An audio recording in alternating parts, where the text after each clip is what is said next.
ये खबर है करधनी थाना क्षेत्र रूपनगर 9 दुकान कालवा रोड झोटवाड़ा जयपुर की। क्या देश में दलित होना गुनाह है? आज भी देश में दलितों के साथ हो रहा है अत्याचार। घटना है दलित पूजा परेवा व उसके परिवार के साथ गाली गलौज की गई, मारपीट की गई, इन्हें जाति सूचक शब्द भी कहे गए। जब ये सभी लोग करधनी थाने पहुंचे तो थाने वालों की तरफ से इनके परिवार पर कोई उचित कार्रवाई नहीं होने की वजह से इन्होंने वकील की सहायता से कोर्ट के द्वारा अब इनका मामला दर्ज हुआ है। किसी इंसान के ऊपर कोई भी अत्याचार होता है तो वो पुलिस थाने की शरण में जाता है। अगर पुलिस थाने में अगर उसको इंसाफ नहीं मिलता है तब जाकर वो वकील की सहायता से अपनी रिपोर्ट को दर्ज कराता है। ऐसा ही एक वाकया यहाँ का है कि इनके साथ मारपीट हुई, जाति सूचक इनको शब्द बोले गए। उसके बावजूद करधनी थाने के अंदर इन्होंने परिवाद दिया, परिवाद को रख लिया गया, उसके ऊपर कोई कार्रवाई नहीं की गई। तब जाकर इन्होंने वकील की शरण ली और कोर्ट के द्वारा फिर इनको रिपोर्ट दर्ज करने के लिए आदेश पारित हुआ। आइए पूरी घटना इन्हीं के मुंह से जानते हैं। आपका नाम? पूजा परिवा। पूजा जी, आपके साथ क्या घटना घटी? सर हम 2005 से यहाँ पे रह रहे हैं और हमें 2005 से ही पानी का कनेक्शन नहीं है। यहाँ पे समिति के द्वारा एक बोरिंग बनाया गया है, उसको सबको पानी मिलता है, सिर्फ एक हमारे ही घर में पानी नहीं है। इसमें कम से कम भी है ना 95 हाउसेज हैं जिनके अंदर पानी का कनेक्शन है, बस हमारे ही घर को छोड़ के। सुनीता जी कह रही कि 95 घर है लेकिन इनके घर को पानी नहीं दिया गया। कितना बड़ा अन्याय इनके साथ हो रहा है, इसके बाद बताइए। सर 29 को जब मैं पानी के कनेक्शन के लिए बात करने गई तो उन्होंने ना क्या बोलते मेरी बात सुने समझे बिगड़ के, तेरी हिम्मत कैसे हुई यहाँ पे आने की, ये वो, तुम लोगे पानी का कनेक्शन, तुम खटीगो की इतनी औकात है कि हमारे यहाँ से बोरिंग से पानी ले सकोगे तुम। फिर है ना मेरे साथ मारपीट करने लगे वो लोग, मतलब करनी सिंह का बेटा प्रहलाद, दीपा और उन गौरी शंकर शर्मा, तारा देवी और सुनीता शर्मा, ये 6 लोग। जीवन की आवश्यकताओं के लिए पानी बहुत जरूरी है। पानी के लिए ये बच्ची जब गुहार करने लगी, पानी लेने के लिए आ गई तो इसको जाति सूचक शब्दों से बोला गया और इसे ये कहा गया कि तेरी क्या औकात जो तू यहाँ से पानी लेकर जाएगी, और इसके साथ मारपीट की। फिर क्या हुआ? सर फिर ना उन्होंने बहुत सारी गालियां करी। मेरी मम्मी भी उसी टाइम थोड़ी देर में वहाँ पे पहुंच गई थी, तो मेरी मम्मी के साथ भी उन्होंने मारपीट की, मेरे साथ भी मारपीट की। और थोड़ी देर बाद में पापा जब पहुंचे तो पापा को भी है ना क्या बोलते उन्होंने लात मारी और नीचे गिरा दिया धक्का दे करके। उनका ऑपरेशन हो रखा है पैर का, उसमें भी काफी स्वेलिंग आ गई है उसके बाद से। इसके बाद फिर आप कहाँ गए? सर थाने गए थे हम, तुरंत बाद ही थाने चले गए थे। थाने में ना मेरी एफआईआर दर्ज नहीं करी, मुझे ना उन्होंने काफी डराया भी कि ना ज्यादा गुस्सा किया या फिर ज्यादा है ना मतलब कि तेज बोला ना तो तुझे ना थाने जेल में डाल देंगे। तो मैंने बोला कि डाल दो आप जेल में, पर मेरी एफआईआर तो दर्ज करो। फिर मेरे मम्मी और भैया वगैरह थोड़े इतने ज्यादा एजुकेटेड नहीं है, तो वो उनकी बातों से डर गए और है ना मतलब कि मेरे को है ना बोले कि नहीं बेटा तू चल, ये जो जितना काम कर रहे हैं उतना ही ठीक है। लेकिन मैं जिद करके मैं उनके पास दोबारा भी गई थी उसी टाइम पे लगभग 2 बजे के आसपास, तब भी उन्होंने मेरी रिपोर्ट दर्ज नहीं करी कि क्या करूं ऐसे करके ना वापस कर दिया कि ये चल रहा है ना परिवार। फिर इंचार्ज साहब से जब बात हुई तो इंचार्ज साहब ने मुझे आश्वासन दिया कि वहां पे मनोज सर आएंगे जो तुम्हारा इसका इंस्पेक्शन कर रहे हैं, वो आकर के तुम्हारी सारी बात लिख लेंगे, उसके बाद में जो भी होगा उसकी कार्रवाई करेंगे। पर अब तक तो उसकी कोई कार्रवाई नहीं हुई। फिर मैं दोबारा भी गई थी, उसके दूसरे या तीसरे दिन लगभग हम गए थे, तब हम एफआईआर की वापस से बोली तो एफआईआर के लिए उन्होंने वापस मना कर दिया कि नहीं एफआईआर नहीं होगी, तुम्हारा परिवार चल रहा है उस पर कार्रवाई हो रही है, परंतु कोई कार्रवाई तो हो रही नहीं है। इसके बाद फिर आपने क्या कार्रवाई करी?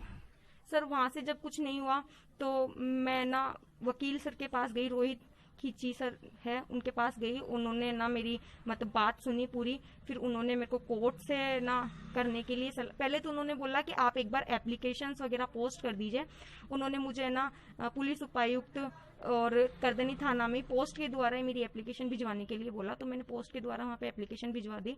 महिला आयोग में मैंने एप्लीकेशन लिखवाई, उन्होंने मेरी बात सुन के थाना अधिकारी को तुरंत उसी टाइम लिख दिया था कि यहाँ SC/ST के एक्ट के थ्रू है ना इसकी है ना जांच की जाए और है ना मतलब कि मुझे जो भी रिपोर्ट हो मुझे सूचित किया जाए उसके बारे में। पर उन्होंने 3-4 दिन लगातार उनसे बात की, पर फिर भी उन्होंने ना बात नहीं मानी उनकी कि ना बात करनी है नहीं करनी है, कुछ भी मतलब कार्रवाई उन्होंने की नहीं। उसके बाद आप वकील साहब के पास गए और वकील साहब की सहायता से उन्होंने मतलब कि फिर वकील सर ने ये ना हमें बताया कि कोर्ट के थ्रू है ना ये मुकदमा पेश कर देंगे। फिर हमें कल की डेट मिली थी। कल की डेट पे हमारा है ना जज साहब ने हमारी जब बात सुनी तो उन्होंने ना हमें मतलब कि एफआईआर के लिए ऑर्डर दे दिए कि एफआईआर हो जाएगी और मतलब कि जो भी कार्रवाई होगी वो होगी। ये कौन सी जगह है? ये रूपनगर नो दुकान कालवाड़ रोड। बड़े शर्म की बात है कि राजस्थान की राजधानी जयपुर कालवाड़ रोड के ऊपर ऐसी घटनाएं घट रही है जहां एक जिनके ऊपर अत्याचार होता है उनकी रिपोर्ट नहीं लिखी जाती है और वकीलों का सहारा लेकर और उसके बाद में कोर्ट से ये आदेश पारित होते हैं। आज भी अगर ऐसी घटनाएं इस देश के अंदर होती है तो ये देश का बड़ा दुर्भाग्य है। मैं पत्रकार ब्रजेश कुमार नावरिया, दिल्ली क्राइम न्यूज, जयपुर से। दलित पूजा परेवा ने हिम्मत नहीं हारी और वकील रोहित कुमार खींची से इनकी मुलाकात हुई। इसके बाद रोहित कुमार जी ने इनकी पैरवी की, जिसके बाद इनको इंसाफ मिला, इनकी एफआईआर दर्ज हुई। अब अनुसंधान का कार्य जारी रहेगा। आइए इनसे जानते हैं कुछ जानकारी। पूजा परेवा का जो मामला है ये घटना 29 मार्च 2021 की है। इनके साथ मारपीट की गई। मारपीट के साथ ही जो इनका मामला था कि इनको पानी का कनेक्शन इस कारण से नहीं दिया जा रहा था क्योंकि ये अनुसूचित जाति से हैं। और इस बात को लेके जब पूजा परेवा जब इनसे वार्तालाप करने गई तो इसको जाति सूचक शब्दों का प्रयोग किया गया पीड़िता के साथ, उनके साथ मारपीट की गई। और मारपीट इन्हीं के साथ नहीं, इनको बचाने आए इनके परिवारजनों के साथ भी मारपीट की गई। और ये मारपीट जो की गई है ये सीसीटीवी फुटेज में रिकॉर्ड हुई है, जिसका पुलिस ने कहीं जिक्र नहीं किया। जब इनके द्वारा थाने जाके एफआईआर दर्ज करवाने की कोशिश की गई तो इन्हें कहा गया कि एफआईआर इसकी नहीं होगी है, ये परिवार का मामला है, इसमें हम कुछ नहीं करेंगे, हम इसमें इन्वेस्टिगेशन देखेंगे। पुलिस वालों द्वारा ना तो इसकी एफआईआर दर्ज की गई, ना इनको ये आश्वासन दिया गया कि हम इस मामले में जांच करके इनको सजा दिलाएंगे जिन्होंने इनके विरुद्ध कार्रवाई की है। पूजा का मोबाइल ले लिया गया था इनके द्वारा, जिसको पुलिस वालों द्वारा ही दिलाया गया मौके पे पहुंच के। बावजूद इसके इसमें किसी प्रकार की कोई कार्रवाई नहीं करी गई। इसके बाद इन लोगों ने मुझसे संपर्क किया।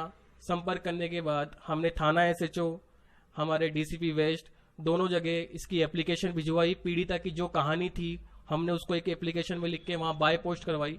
जब वहां से भी हमें किसी प्रकार का कोई भी ऐसा आश्वासन नहीं मिला कि हमारी कोई कार्रवाई सुनी जाएगी इनकी पीड़िता की, फिर हमने कोर्ट विशिष्ट न्यायालय न्यायाधीश SC/ST एक्ट के तहत ADJ 2 में परिवाद पेश किया। परिवाद पेश करके हमने न्यायालय को अवगत कराया कि किस तरह पीड़िता के साथ मारपीट की गई, अभद्र व्यवहार किया गया, उसके साथ जाति सूचक शब्दों का प्रयोग किया गया। उसके पश्चात कोर्ट ने हमारी सुनवाई करके इसमें आदेश पारित किया कि उक्त रिपोर्ट को दर्ज किया जाए। और इस तरह थाने वालों को आदेश दिए गए कि उक्त मामले के अंदर इसको दर्ज कर FIR और इस पे अनुसंधान की कार्यवाही शुरू की जाए। अभी पूजा और पूजा के परिवार वाले बड़े घबराए हुए हैं, इसके लिए आप क्या कर रहे हैं? इसके लिए हम कोशिश कर रहे हैं कि जैसे ही इन्वेस्टिगेशन शुरू हो हम पुलिस वालों से रिक्वेस्ट करें कि इन्हें पुलिस सहायता दी जाए, क्योंकि इनको धमकाया जा रहा है, इनको बताया जा रहा है कि हम समिति के इतने सारे सदस्य हैं, तुम हमारा कुछ नहीं कर सकते। इन पर दबाव बनाया जा रहा है कि जो FIR करी गई है उसको वापस ली जाए। तो हम पुलिस प्रशासन से यही उम्मीद कर सकते हैं कि ये गरीब लोग हैं, पीड़िता हैं, अगर आप इनकी मदद करेंगे तो कहीं ना कहीं इनको कहीं ना कहीं सहारा लगेगा कि पुलिस प्रशासन शायद अपना कार्य कर रही है। रोहित खींची, एडवोकेट, राजस्थान हाईकोर्ट, जयपुर।